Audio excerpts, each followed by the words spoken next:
En aquest congrés de Lead World Edu Junior s'hi han presentat diversos projectes que treballen la implementació de les noves tecnologies a les escoles. D'entre les 70 propostes que s'hi han presentat, n'hi ha 3 que són de 3 centres de Barcelona. Nosaltres ara estem a l'Escola de l'Horitzó amb el professor de Tecnologia, que ens explicarà en què consisteix el seu projecte, que ha quedat entre un dels millors.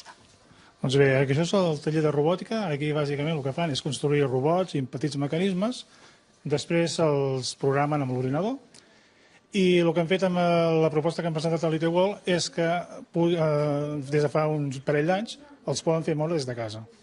Aleshores, el nen quan arriba a casa a la tarda, després de fer el seu treball, una cosa que els fa molta il·lusió és poder ensenyar als pares el que hem fet, que funciona, perquè a través d'una webcam ho poden visionar, i això és un motiu que els engresca molt a fer bé la feina i aquesta és allò, fer-ho servir des de casa. I aquest taller ja fa més de 25 anys que està en marxa, però la novetat doncs, és que puguin controlar el robot des de casa? Exactament. El taller de robòtica, tal com el coneixem aquí ara, fa 25 anys que vam començar i inclús hem provat alguna vegada aquesta experiència de portar-la a terme. Estic parlant de l'any 96 o així, però aleshores no hi havia ni ADSL, no hi havia res d'això, i era molt complicat perquè s'havien de contractar línies especials de telefònica, era tot molt complicat. Inclús vam moure des d'aquí una maqueta que estava a Suïssa. Però calia tota una infraestructura i ara, senzillament, amb un dispositiu mòbil ho aconsegueixes. El que hem fet és aprofitar aquesta tecnologia que tenim ara a l'abast per implementar-la d'aquesta manera. Molt bé, i quin és l'aspecte principal que aprenen els nens fent aquest taller de robòtica? Quan estan treballant la robòtica estan aprenent física, estan aprenent matemàtiques, estan aprenent programació, estan aprenent una sèrie de conceptes, tot jugant, perquè a vegades no són conscients que estan adquirint aquests coneixements, però estan treballant totes aquestes àrees. Molt bé, doncs moltes gràcies, Jaume. Ara anem a veure el Jordi, que és un alumne de quart d'ESO que ha participat d'aquest taller de robòtica, que va des dels 5 anys fins als 18 i ens explicarà quin és el seu projecte. Hola, Jordi. Hola, bon dia. Ens expliques quin ha estat el teu projecte? Doncs jo he construït un programa i una estructura per poder controlar les meves bombetes des de casa i des d'on vulgui. Aleshores, gràcies a això, puc encendre des d'aquí les bombetes, o sigui, des de casa puc encendre les bombetes i puc controlar des de qualsevol lloc tot el meu mecanisme, només amb una connexió a internet.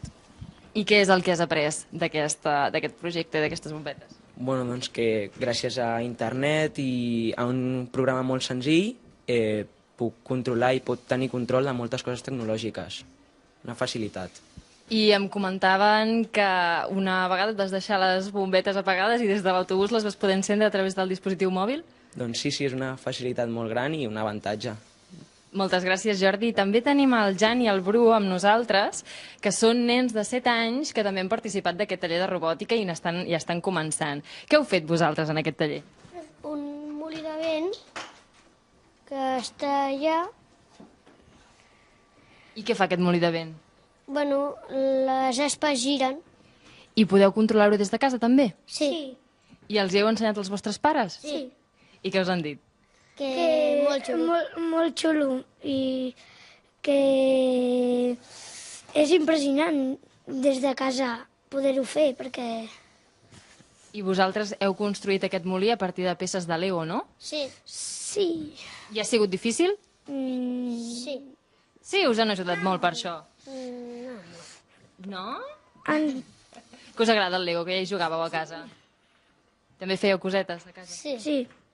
Doncs molt bé, gràcies, Jan i Bru. Doncs aquest és un dels projectes, de les propostes que s'han presentat en aquest congrés i recordem que d'entre 70 ha sigut una de les millors.